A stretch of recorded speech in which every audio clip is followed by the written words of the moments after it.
One more life, it's for that more. And I'm here to never fall. I'm for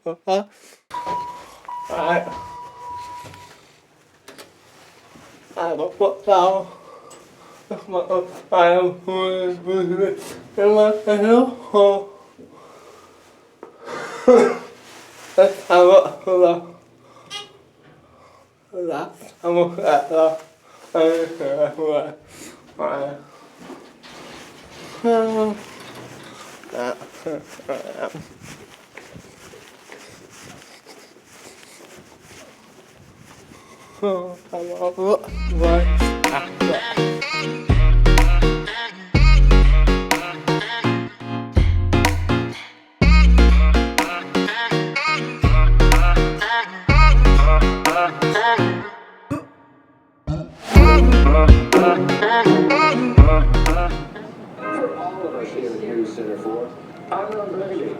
You stay classy, San Diego.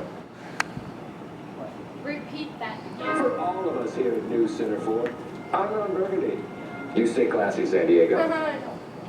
If you don't know it, you don't know it, then just let it just pass. Can you repeat it? What's that? I can't hear it. Well, that's why I was saying come over here, but you guys got your pizza, but how much more? I got it turned on. For all of us here at News Center 4, I'm Ron Burgundy. You stay classy, San Diego. Don't say it. There's a first one too. That's why you write it down. I got it wrong. Terminator, Arnold Schwarzenegger. One. Yes. 1, 2, 3. They say it in every movie, but somebody else says it different. Each movie. It's one. That's how it's done. Pretty much. To infinity and beyond. What I have. Which is a chemical team, which we deal with chemical and natural disaster response here stateside. So I haven't deployed. Both that job and my current job are not really the high chances to deploy. So I've never seen anywhere outside the United States, but I'm given great opportunities to travel. I probably have traveled with my work to 20 different states. So that's pretty awesome. Great opportunity there. I've gotten to meet different people along the way.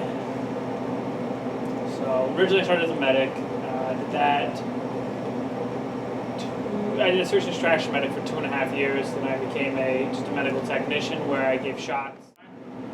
His assistant is my boss for the Air Force. So I'm his assistant. I do his calendar.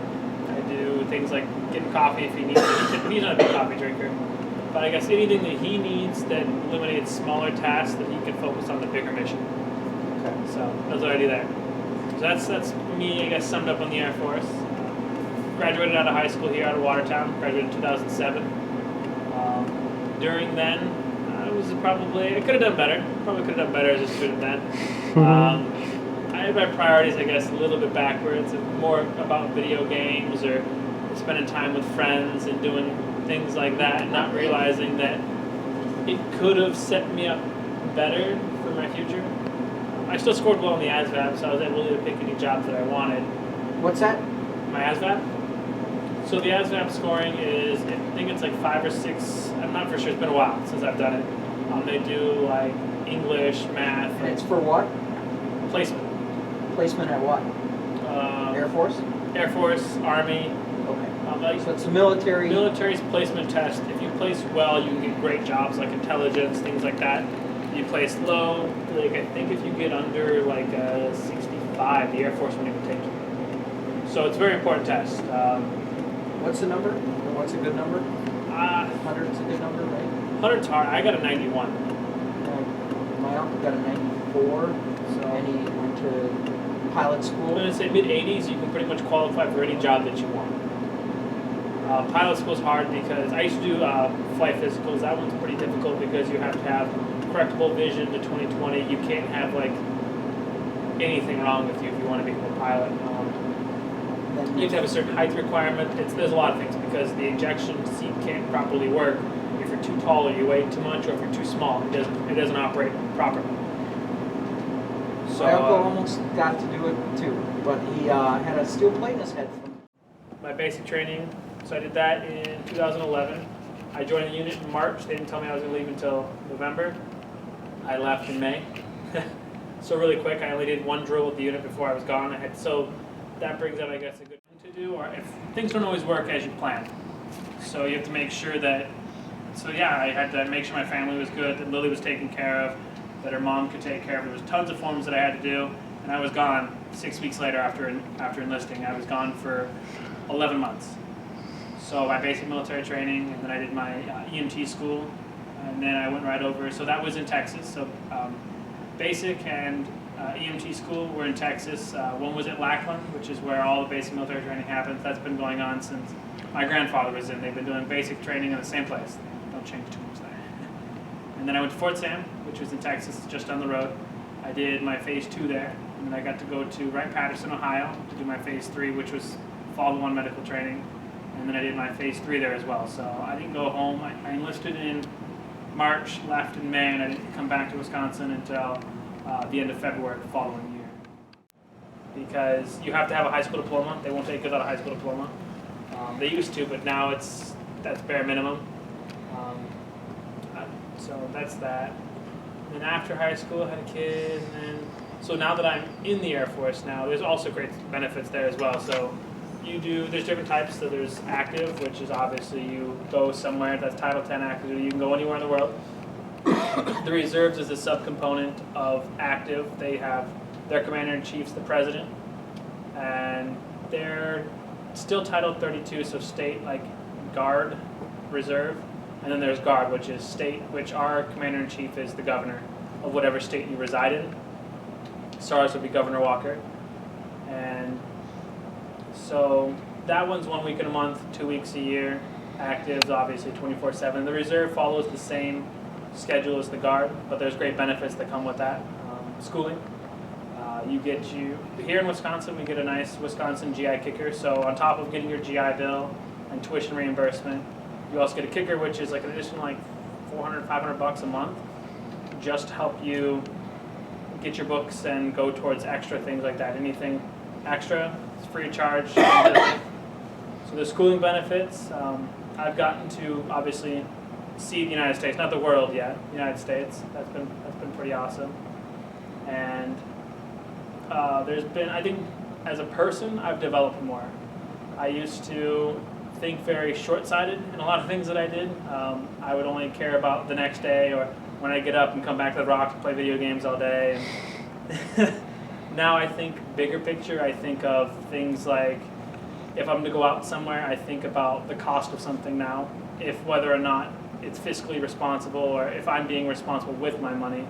I think about not just like this week, what I'm going to do in a few years, what I'm doing next month.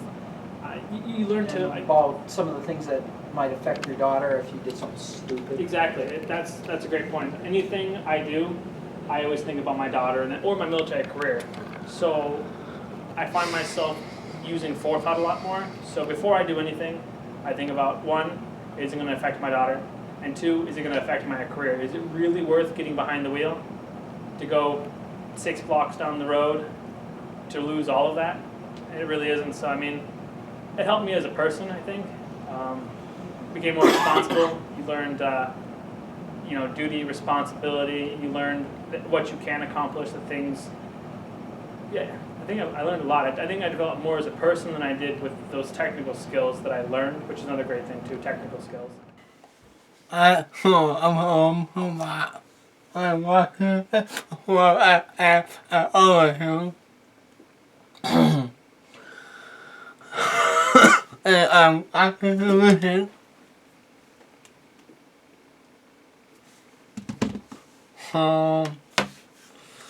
Here's one and who I am, who are all watching, and I'm here, and I am all, and who are I'm at Walmart at my mom was at home.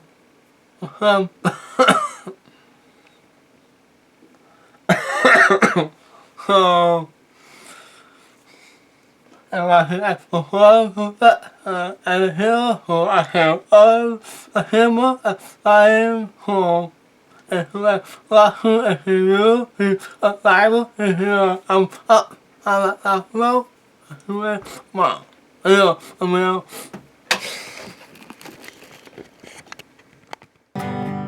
You're my hero. Heroes are made of these, the broken ones that find their peace. Heroes are the least of these, the man who dies for those in need.